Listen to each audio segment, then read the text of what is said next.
To play it gives me, you know, the soul satisfaction, you know. Joseph Dispenza played jazz in New Orleans for almost 50 years. This music's his soul and his livelihood. This sorrowful song is called "Do You Know What It Means to Miss New Orleans?"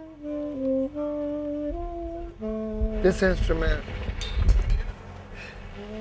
was bought for me by the Philippi Evangelistic Church in New Orleans in the lower 9th Ward, and they're probably underwater.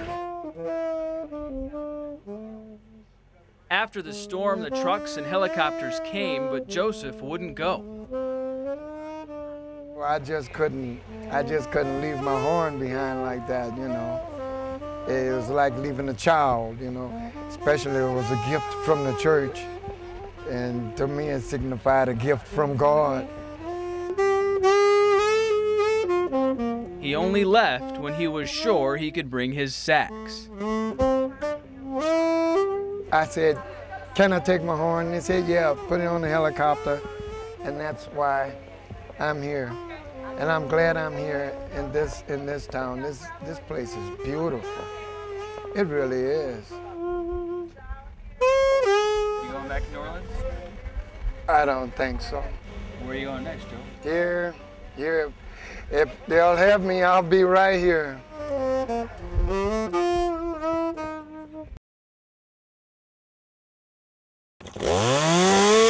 Kate Hodges carves a memorial to the Aspen fire out of trees charred by its flames. I kind of treated my design like a fire scar. I went in there and made incisions the way that a flame would run up through the center of the core of a trunk. She spent months carving intricate details and digging deeply into these trees killed on Mount Lemmon.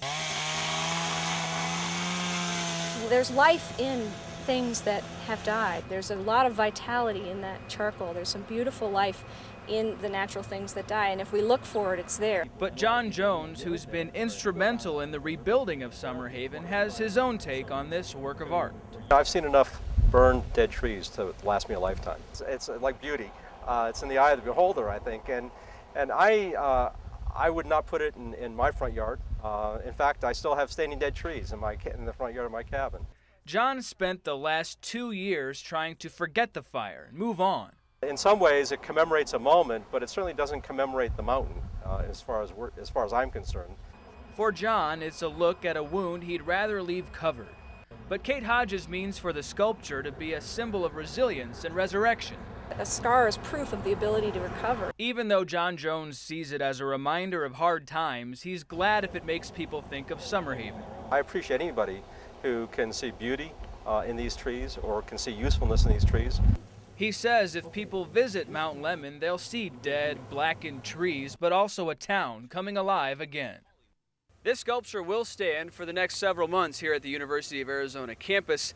Saturday night, there's a ball, the Aspen Ball, raising money for folks up on Mount Lemmon. They expect, with a full crowd, to raise more than $20,000.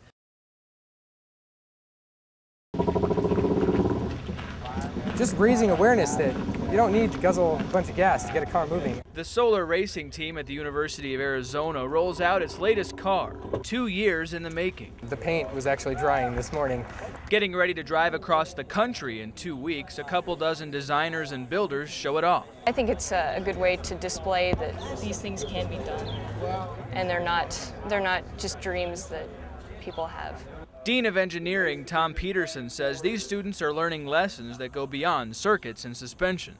Social and economic and environmental and sustainability aspects of engineering are very important. He says the car's not a political statement, it's an image of hope in a world where dependence on oil makes many give transportation a second look.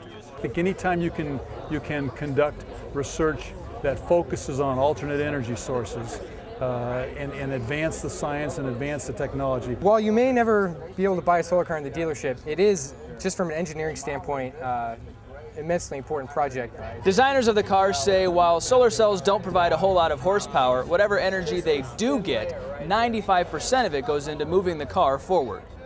No pollution, you're right.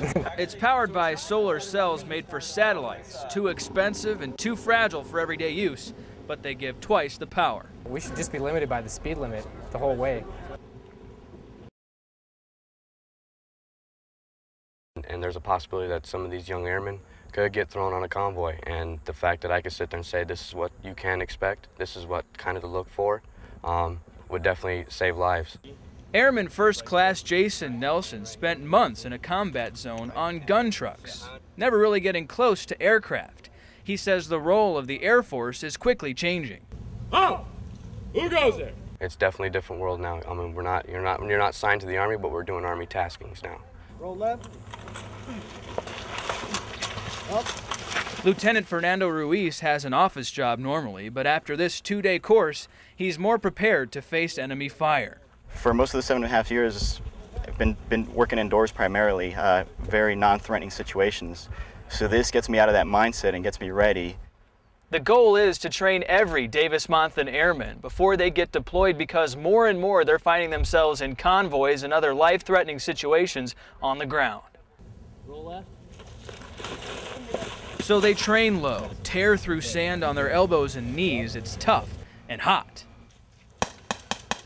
But trust me, when there's bullets going over you, that's the farthest thing from your mind is how uncomfortable you are. You want to get home safe to your family, and you want to be able to do the mission the best you can. Tech Sergeant Jeremy Huggins helps train fellow airmen. He's hoping to save lives.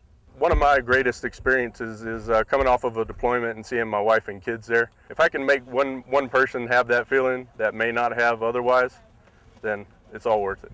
At Davis-Monthan Air Force Base, Mark Poepsel, WB News.